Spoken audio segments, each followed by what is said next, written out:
이란 언론들도 트럼프 대통령이 참석한 백악관 만찬 행사 총격 사건을 비중 있게 다루고 있습니다. 이란 혁명수비대가 운영하는 반관영 통신은 이번 사건의 음모론을 제기하며 중간 선거를 앞둔 공작 가능성을 의심했습니다.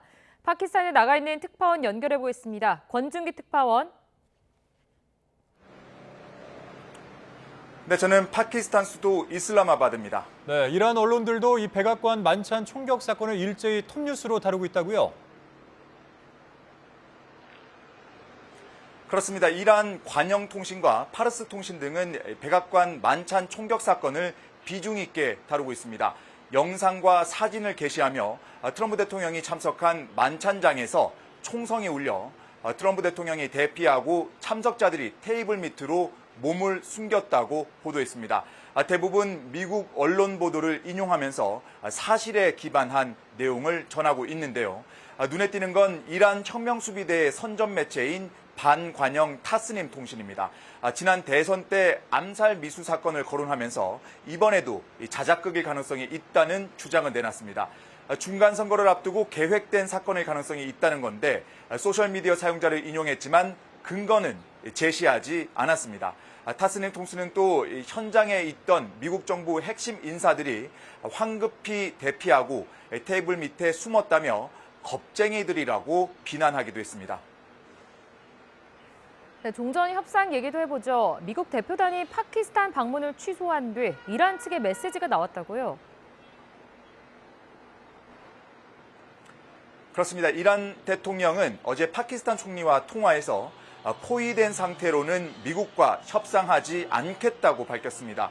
미국이 해상 봉쇄를 풀지 않는 한 대화할 수 없다는 점을 거듭 분명히 한 겁니다.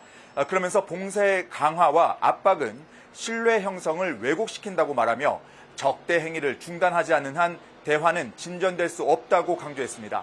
하지만 미군 중부사령부는 오늘도 이란 상선 요격 사실을 공개하면서 해상 봉쇄를 먼저 풀 생각이 없다는 걸 행동으로 보였습니다. 네, 어제 파키스탄에서 오만으로 향했던 이란 외무장관이 오늘 다시 파키스탄으로 돌아온다고 하는데 이게 어떤 의미인지 좀 짚어주시죠. 네, 아직 이란 외무부가 공식적으로 밝힌 내용은 없습니다. 다만 어제 아라그치 외무장관을 비롯한 대표단 일부는 오만 무스카트로 가고 나머지 일부는 이란 수도 테헤란으로 향한 것으로 파악됐습니다. 따라서 흩어진 대표단이 오늘 다시 파키스탄에서 집결하는 겁니다. 오만과 이란에서 각각 가져온 답을 중재국인 파키스탄에 전달하고 향후 협상 진행을 위한 논의도 이어갈 것으로 보입니다. 이곳 파키스탄에 있는 이란 기자에게 물어봤더니 아라그치 장관은 오만에서 호르무즈 해협 문제를 논의했고 그 결과를 중재국인 파키스탄과 오늘 논의할 것으로 보인다고 관측했습니다. 네, 당분간 미국과 이란 간의 회담은 어려워 보이는데 파키스탄 현지 분위기는 어떻습니까? 네, 이곳 이슬라마바드에 미리 도착해 있던 미국 보안팀은 다시 돌아가기 위해서 짐을 싸고 있는 것으로 알려졌습니다. 파키스탄 정부도 일주일 넘게 이어온 봉쇄 조치를 풀고 있습니다. 어제 오후부터 닫았던 이 버스 터미널을 재가동하고 도로 통제도 해제하고 있습니다. 회담장으로 쓰려던 호텔은 여전히 비워둔 상태지만 내일부터는 일반 숙박객 예약을 재개할 예정입니다. 회담 개최를 위한 준비 태세를 풀고 있는 건데 며칠 안에 회담 개최는 힘들어 보인다는 관측에 따른 것으로 보입니다. 지금까지 파키스탄 이슬라마바드에서 YTN 권준기입니다.